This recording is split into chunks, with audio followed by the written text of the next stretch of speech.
어딘가를 가야 하는데 그 목적지로 가는 길을 알지 못한다면 어떻게 하시겠습니까?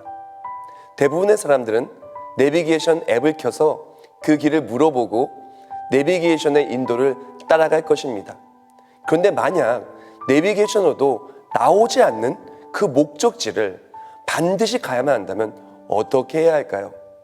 지도를 찾거나 지도가 없다면 그 길을 먼저 가본 사람이나 그 길을 잘 아는 사람을 찾을 것입니다.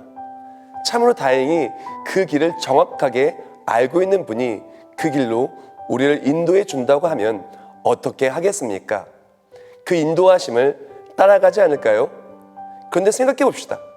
길도 모르면서 길을 인도하시는 분보다 내가 더 앞서서 간다면 어떻게 될까요? 길도 모르면서 길을 인도하시는 분한테 나는 이 길로 갈 테니 이 길로 갑시다 라고 계속 그 길로 가자고 강요하면 어떻게 될까요? 아마도 길을 인도하시는 분과 갈등이 생기지 않을까요? 어쩌면 모든 것이 엉망진창이 될 것입니다. 어쩌면 누군가는 이렇게 말할 수도 있을 것입니다. 그렇게 어리석은 사람이 어디 있어? 말도 안 돼. 어쩌면 그렇게 어리석은 사람이 바로 나일 수도, 어쩌면 바로 우리일 수도 있습니다. 하나님께서는 그의 백성 이스라엘을 애굽에서 출애굽하게 하신 다음에 그들을 구름기둥, 불기둥으로 인도하셨습니다.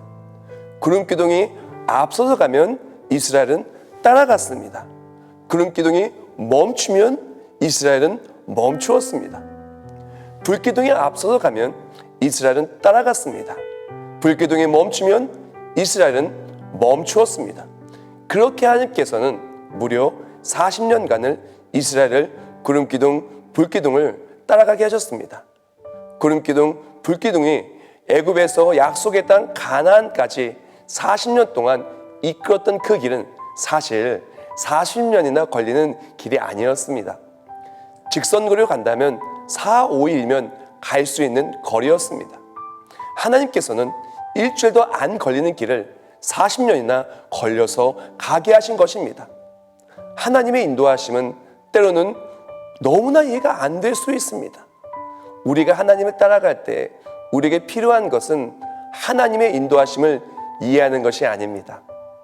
우리에게 필요한 것은 하나님의 인도하심을 이해하는 것이 아니라 신뢰하는 것입니다. 하나님께서 우리를 인도하실 때 그가 인도하시는 길은 반드시 가장 좋은 길임을 신뢰하는 것입니다. 하나님을 신뢰하기에 비록 이해할 수 없는 길로 우리를 이끄신다 할지라도 그 길을 따라가는 것이 진짜 믿음입니다. 하나님의 뜻이 아니라면, 주가 멈추라면 멈추는 것이 진짜 믿음입니다. 잘못된 믿음은 내가 먼저 앞서 나가는 것입니다. 당장 1시간 후에 무슨 일이 일어날지도 모르는 우리가 하나님, 나 먼저 갑니다. 하나님 무조건 나를 따라오셔야 돼요. 라고 말한다면 어떨까요? 오늘날의 버전으로 다시 말해볼까요? 하나님, 나 이거 하기로 결정했습니다. 하나님은 내 결정을 따라오시고요. 무조건 내가 잘 되도록 도와주셔야 합니다. 도와주실 거죠?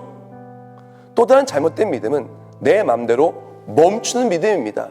하나님, 나는 여기까지 할 테니 나 잠깐 멈출 테니 그리 아세요. 라고 하는 것입니다. 구름기둥, 불기둥은 계속 움직이는데 나만 멈춰 있는 거예요. 교회와 열심히 사역하는 다른 사람들은 열심히 구름기둥, 불기둥 따라가고 있는데 나 혼자 멈춰 있는 겁니다. 그러면 어떻게 될까요? 멈춰 있는 시간이 길면 길수록 점점 하나님으로부터 멀어질 것입니다. 하나님보다 앞서가지 맙시다. 늘 믿음의 주요 온전케 하시는 예수님만 바라보며 주와 함께 동행합시다. 주가 인도하시는 길은 언제나 최고의 길입니다. 신실하신 하나님께서는 절대 우리를 실망시키지 않으십니다.